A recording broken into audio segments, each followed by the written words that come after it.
So yesterday evening, I had the opportunity to go meet Kimber Zelik for the first time, and spent a few minutes helping him out with his cutter grinder, um, and talking for gosh, I don't know how long, but he sent me home with a few other really awesome items, a few of which you can kind of see here in the camera right now. Some LED lights and some dowel rod, some really nice hardwood dowel rod, and I think you can kind of see it there on the table.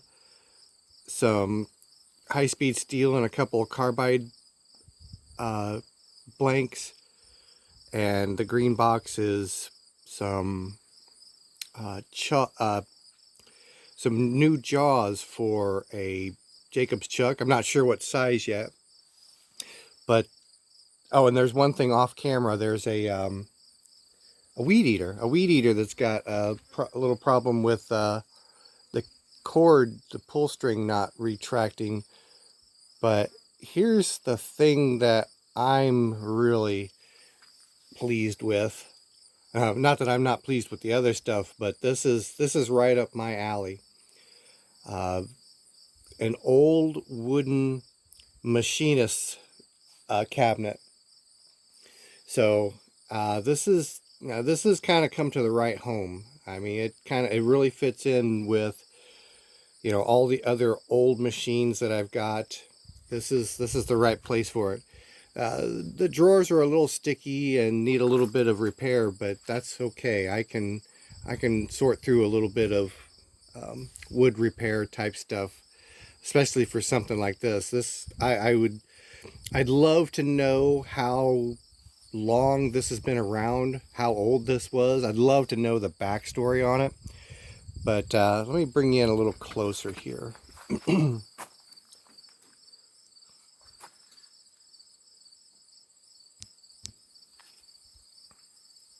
One of the fascinating things to me about some of this old equipment is where it's been, who's used it, who's touched it, and why.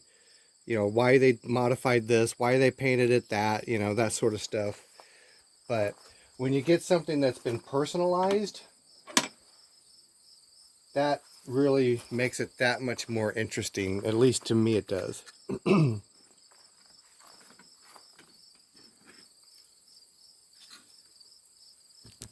Case in point, it would be so awesome to be able to figure out, you know, whose daughter that is, or girlfriend, or what have you. And, why are there these interesting little nails in the lid of this thing? What was it securing at one point? Did this thing help build something that helped win World War II? Heck, did it help build something that helped win World War One? I mean, I don't know how long plywood has been around, but I think this some of this looks like plywood, some of it doesn't. It looks like the lid is plywood. I believe the back is plywood. The larger pieces appear to be plywood. So it's there's definitely some stories to be told on this thing. It's kind of bright out, so I can't really see for sure if I've got this stuff well in view or not. But this looks like it was a worn out file that's been repurposed into some sort of chisel. Even the old handle is very interesting to me. Very kind of intricate, or sort of intricate, I guess you might say.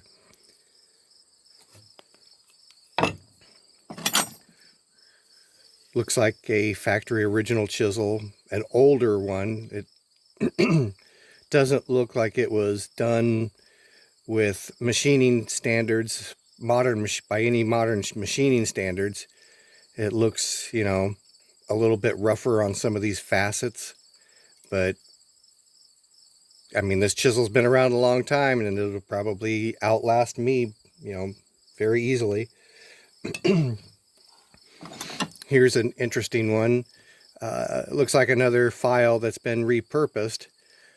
And, you know, it's one of those things I'd love to know why it has the shape that it does. If it was made for carving and getting down into some sort of a groove or something, that would be definitely interesting to know. And another little brother of that one, basically. But it looks like a number of these are carving related tools, so I wouldn't be surprised, because I'm pretty sure this is a carving chisel. Oh, what does it say here? See if we can get this name.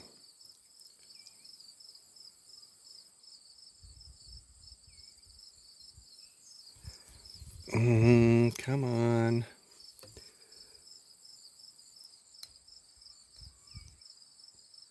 Can't quite make it out. It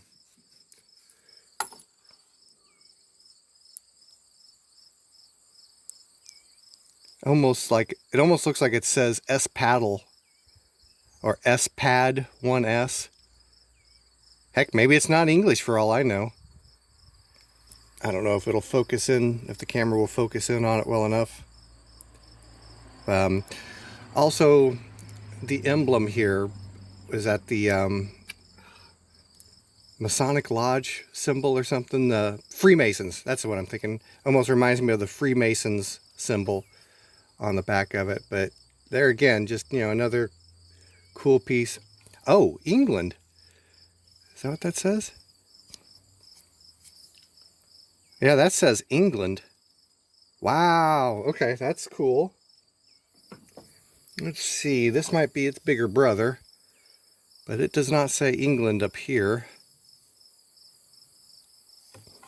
Maybe I can make out the name from this one.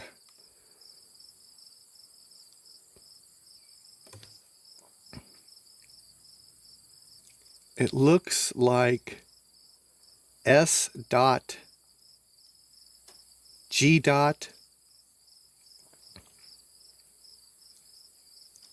adds, excuse me, ADDSE. It's either an S, J, ADDSE or an AG, ADDSE. I just can't quite make it out, but it looks like the, you know, the big brother of the one I just showed you.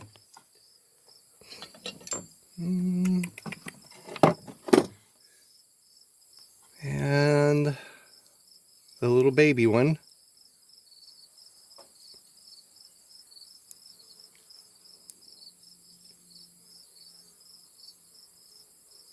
It almost looks like it says duck brother.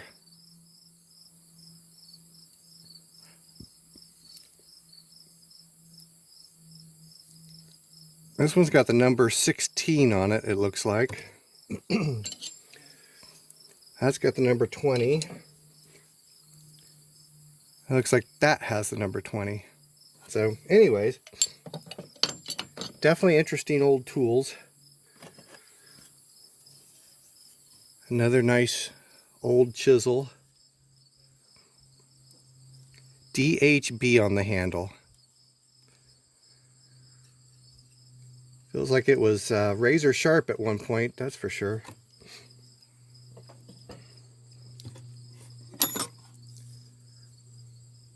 And this looks like an even smaller one yet of those two, or just an older, wore out one. Geez, now the sun's out and it's baking me all of a sudden. But it looks like it is in the exact same family as those. Well, for that matter, even that has a similar, oh, whatever you call this, collar on it. Well, I guess not. These are tapered. This is not. Let's see, what else do we got here before I cook? Handle, I'm assuming that probably went to this guy here. Seems like it fits pretty well. That, I almost wonder if that was a wood turning tool.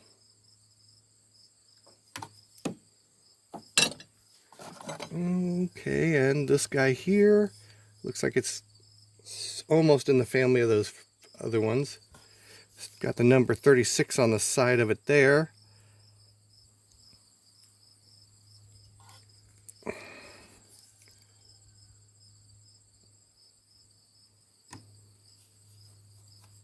Can almost make this one out, I think.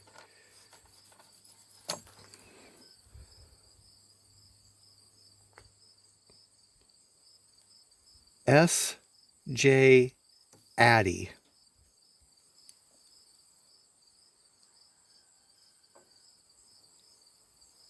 Almost looks like it's OAST steel.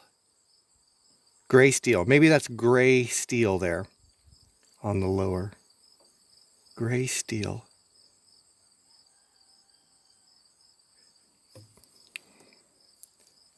Definitely looks like it was another pretty darn nice tool. And this guy, it would be interesting to know why this was reshaped the way it was.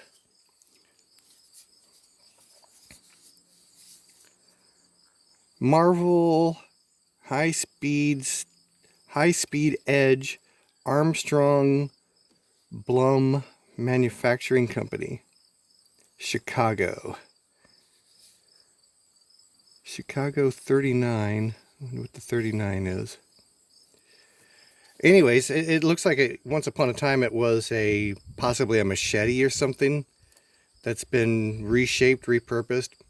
No sharp edges on it, other than the very point has a little bit of sharpness to it, but nothing extreme. This guy, I almost wonder if it's something a little more modern for holding sharpening stones, for sharpening knives or something. And then a series of more modern-ish Craftsman chisels. Can't recall ever seeing a Craftsman chisel like that before, that's for sure.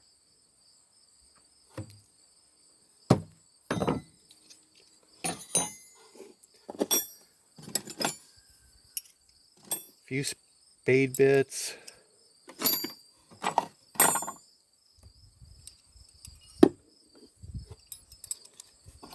There's an interesting looking spade bit. Or maybe it's not so much interesting looking as it's just been resharpened so much that it's lost its original shape, possibly. I couldn't say for sure on that one. One more little Craftsman. I think this is Craftsman, yeah. Wonder if it's supposed to have that shape to it, or if it's bent.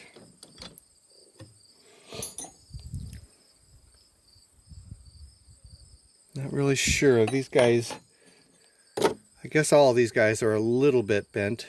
So maybe it is supposed to be bent. And this guy is like a half a hole punch. It'd be interesting to know why this was made this way. I mean, it looks, the grinding here looks fairly professional, so it may have been, you know, from the factory that way, but I can't tell for sure. I don't see a name on it, but definitely another interesting little tidbit.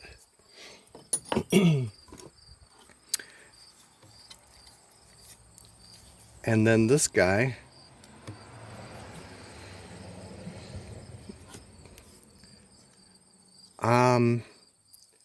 possibly this is a magnet around here, possibly for doing some sort of adjustment on, oh, what were those old cathode ray tubes?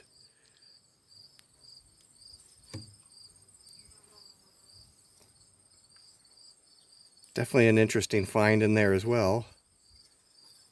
What does this part do?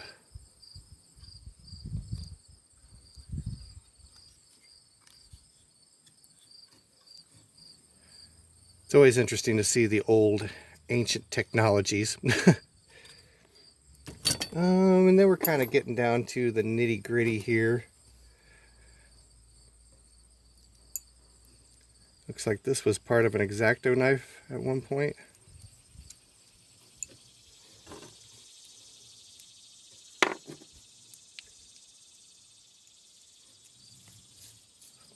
Just kind of curious why they would have the back end of it turned down like that, though.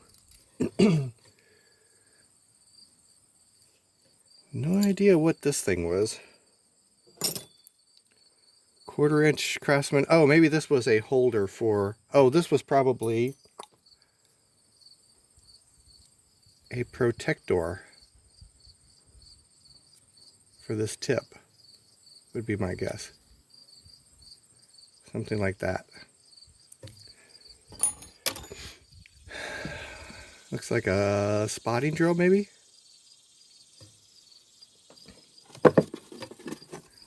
And a couple of nails. This one's pretty darn good size here, that's for sure. Wouldn't want to have to drive that by hand. I don't know if this is brazing rod, possibly. Just a bolt and a few washers, normal modernish stuff. And that is just about it, other than these tap holders. So, anyways, again, I really want to thank Kimber for his kindness on this. This is definitely going to get put to good use here. I'll spend a little bit of time tinkering with it, cleaning it up, hopefully try to make a replacement drawer for the missing drawer over there. I think I have an old piece of furniture laying around that might have wood that has kind of that appearance to it. So maybe I can kind of mimic it in that regard, because it's always nice to try to make things match their original so it doesn't look like it was an afterthought. The other thing is, maybe this should be removed because it doesn't really look like it matches the other hardware either. And that looks like that's from a later point in time, possibly, if I had to guess. But anyways, I just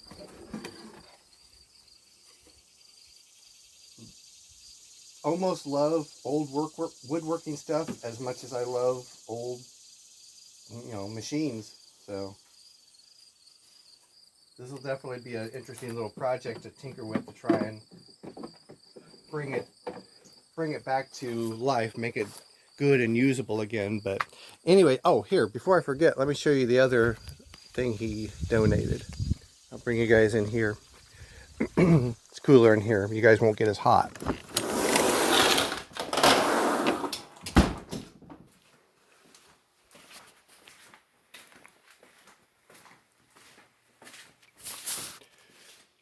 So, a Boland's BL110.